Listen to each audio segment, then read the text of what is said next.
Mengapa bola kapas dapat bergerak-gerak?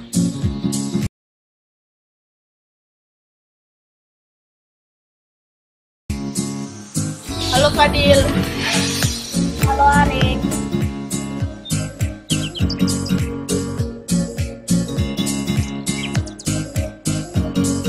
Mengapa hal tersebut dapat terjadi?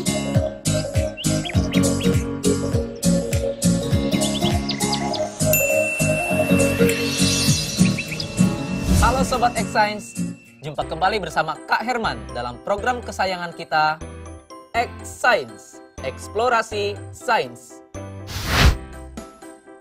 Adik-adik, pernah tidak kalian berpikir bunyi itu apa? Atau kenapa sih muncul bunyi? Kakak kasih ilustrasi ya. Jika kalian sedang terdiam, tiba-tiba kalian memukul meja. Apa yang akan terdengar? Suara atau bunyi?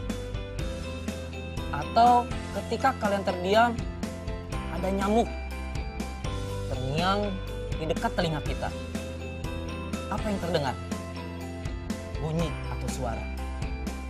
Jadi, bunyi itu apa sih? Bunyi adalah suatu gelombang yang dihasilkan oleh benda yang bergetar.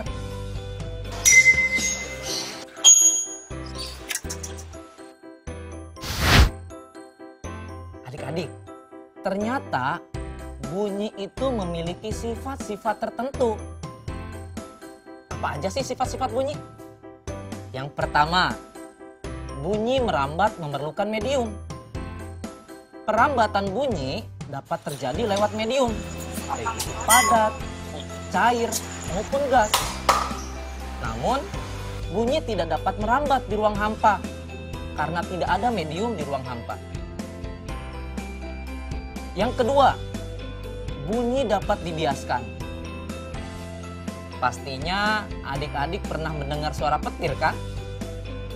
Kalau adik-adik dengarkan secara seksama, suara petir di malam hari akan terdengar lebih keras dibandingkan di siang hari. Kenapa coba? Pada siang hari, udara di permukaan lebih panas dibandingkan di malam hari. Akibatnya, kerapatan udara di siang hari jadi lebih renggang dibandingkan pada malam hari. Perbedaan kerapatan udara inilah yang menyebabkan bunyi dapat dibiaskan. Yang ketiga, bunyi dapat dipantulkan. Pantulan bunyi terjadi ketika bunyi mengenai suatu penghalang, sehingga dapat terjadi gema ataupun gaung.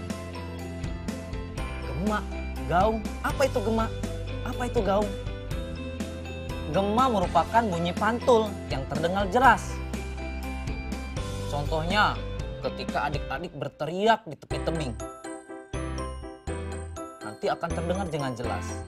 Sedangkan kalau gaung adalah bunyi pantul yang terdengar kurang jelas. Contohnya, adik-adik berteriak di dalam goa atau di dalam sebuah ruangan. Biasanya adik-adik akan mendengar suara yang tidak jelas. Bagaimana Sobat X-Science? Menyenangkan bukan belajar sains?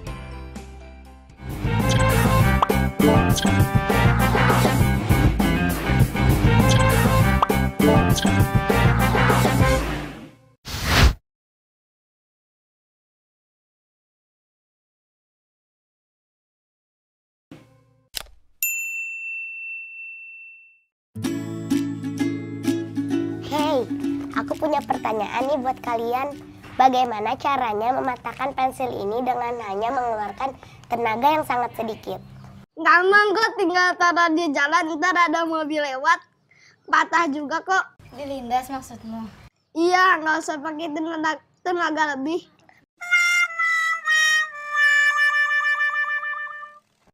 Oke lah. Kita tampung dulu ya. Kalau kamu Nala bagaimana caranya? Itu mah kecil, tunggu dulu ya.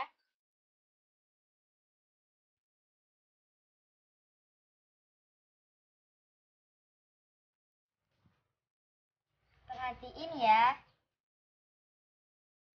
Coba deh lihat. Wow. Nah, patah kan pensilnya? Bisa, itu mah bukan patah beneran.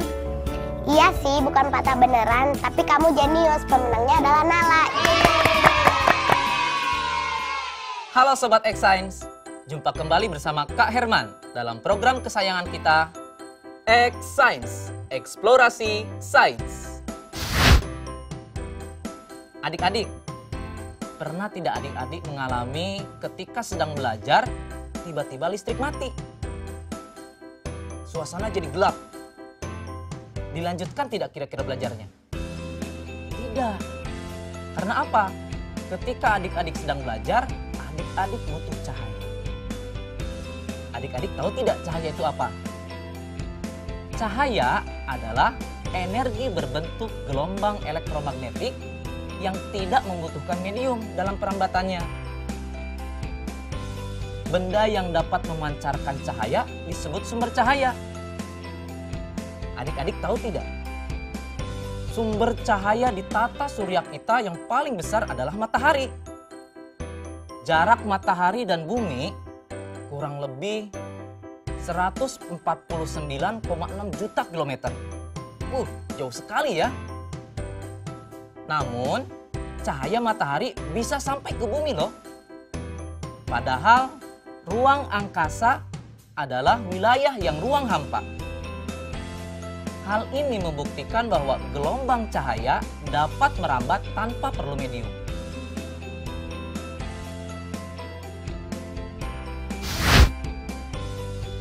Ternyata cahaya juga memiliki berbagai sifat loh. Apa saja sih sifat-sifat cahaya? Yang pertama, cahaya merambat lurus.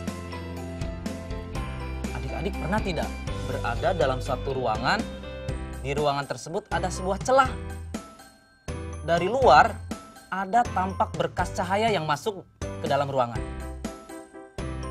Kalau kita perhatikan, berkas cahaya tersebut lurus, tidak bengkok. Betul tidak? Yang kedua, cahaya dapat dipantulkan. Contohnya, di suatu ruangan gelap, senter dinyalakan. Senter tersebut kemudian diarahkan ke cermin. Ternyata cahaya memantul ke arah yang berlawanan. Artinya cahaya dapat dipantulkan. Ketiga, cahaya dapat menembus benda bening. Buktinya dapat kita lihat bahwa ternyata cahaya dapat melewati gelas kaca yang bening.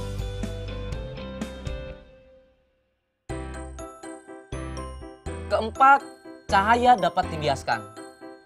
Contohnya adalah pensil terlihat patah saat dimasukkan ke dalam gelas bening yang berisi air. Kelima, cahaya terdiri dari berbagai warna. Adik-adik harus tahu bahwa cahaya matahari sebenarnya berwarna putih. Cahaya putih matahari saat mengenai tetesan air hujan akan mengalami penguraian menjadi berbagai warna cahaya. Contohnya adalah pelangi. Hal ini menunjukkan bahwa gelombang cahaya dapat diuraikan menjadi berbagai warna. Bagaimana Sobat X-Science? Ternyata begitu ya sifat-sifat cahaya itu. Unik sekali kan? Saatnya kita bernalar. Yuk, mari kita bernalar ya. Teman-teman kalian bermain tebak-tebakan. Mereka menyeting kardus sedemikian rupa sehingga ketika mata dadu diletakkan di ujung corong kardus, mata mereka yang berada di ujung corong kardus satunya lagi tidak dapat melihat dadu tersebut, seperti yang terlihat pada gambar berikut ini. Agar mata dapat melihat dadu, mereka menebak jumlah minimal cermin yang dibutuhkan. Nala menebak sedikitnya butuh 3 cermin, sedangkan Ria menebak sedikitnya butuh 4 cermin. Tebakan siapa yang paling benar? Jelaskan jawabanmu.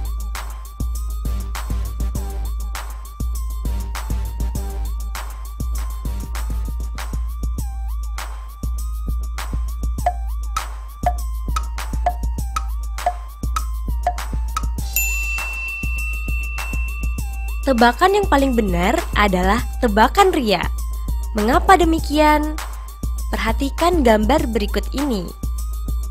Paling sedikit butuh 4 cermin yang dapat memantulkan bayangan dadu hingga terlihat oleh mata mereka. Posisi cerminnya terlihat seperti pada gambar.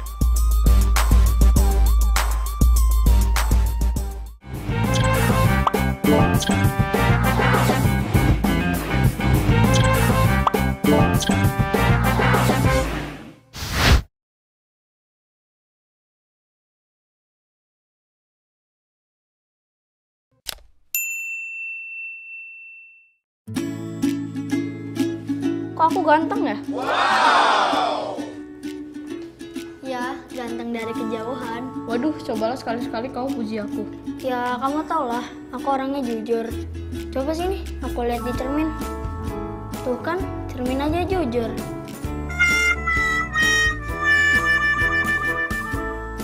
Tapi iya ya, bayanganku kok sama kayak aku. Yah, mati lampu. Nyalain senter HP dong. Kan nggak terlalu gelap, kamu takut ya? Wah, ternyata ada yang lebih jelek daripada aku. Siapa? Ya kamu, itu bayanganmu hitam. Kamu ini. Halo Sobat X-Science, jumpa kembali bersama Kak Herman dalam program kesayangan kita, X-Science, Eksplorasi Sains. Adik-adik, tentunya adik-adik suka bercermin kan? Kira-kira bagaimana tampilan adik-adik di cermin? Atau ketika adik-adik sedang berjalan di siang hari, adik-adik suka merasa ada yang mengikuti, padahal tidak ada orang lain selain adik-adik. Kira-kira apa ya namanya itu? Nah, adik-adik, jika adik-adik pada siang hari sedang berjalan sendirian, seolah-olah ada yang mengikuti, itu namanya bayang-bayang. Tapi ketika adik-adik bercermin, ada tampilan adik-adik di cermin, itu namanya bayangan. Jadi, bayangan adalah gambar yang dibentuk oleh pantulan cahaya dari cermin atau pembiasan lensa. Bayangan ini menyerupai bentuk asli dan berwarna. Sedangkan bayang-bayang adalah ruang yang tidak terkena cahaya karena terlindung oleh benda. Tahukah adik-adik, bayangan suatu benda mempunyai sifat tertentu loh. Kakak kasih ilustrasi ya.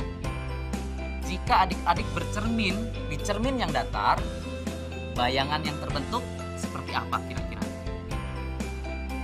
Kemudian, jika melihat ke kaca spion, bayangan yang terbentuk bagaimana? Lalu, jika adik-adik melihat ke bagian sendok makan yang terbuat dari logam, bayangannya kira-kira bagaimana ya?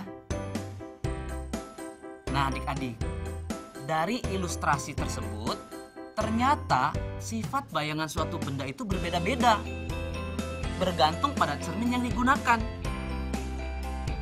Yang pertama, bayangan itu bisa tegak. Apa itu bayangan yang tegak? Bayangan tegak adalah bayangan yang posisinya tegak, seperti bendanya. Yang kedua, bayangan itu bisa terbalik. Artinya, bayangan tersebut posisinya terbalik dengan bendanya. Yang ketiga, ukuran bayangan. Jika dibandingkan dengan objeknya, ternyata itu juga berbeda. Ada yang sama besar, ada yang diperbesar, dan ada juga yang diperkecil.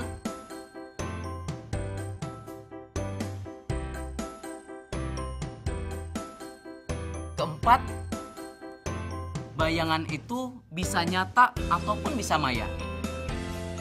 Yang bagaimana sih bayangan yang nyata itu?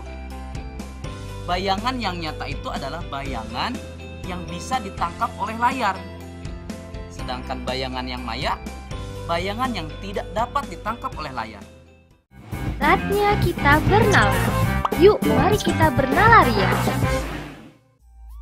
Sebuah senter diletakkan pada titik A dan tinggi bayang-bayang buku pada layar setelah diukur adalah 30 cm.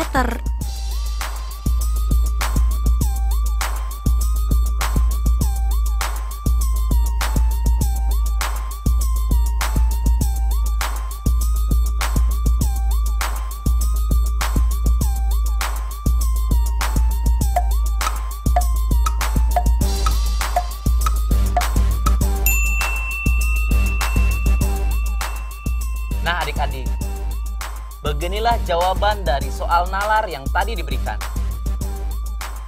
Tinggi bayangan buku pada layar menjadi lebih besar dari 30 cm. Hal ini disebabkan karena posisi buku menjadi lebih dekat dengan sumber cahaya. Semakin dekat dengan sumber cahaya, bayangan yang terbentuk akan semakin besar. Nah, bagaimana adik-adik? Menarik bukan penjelasan tentang bunyi dan cahaya? Belajar lebih menyenangkan bersama X-Science. Sampai jumpa!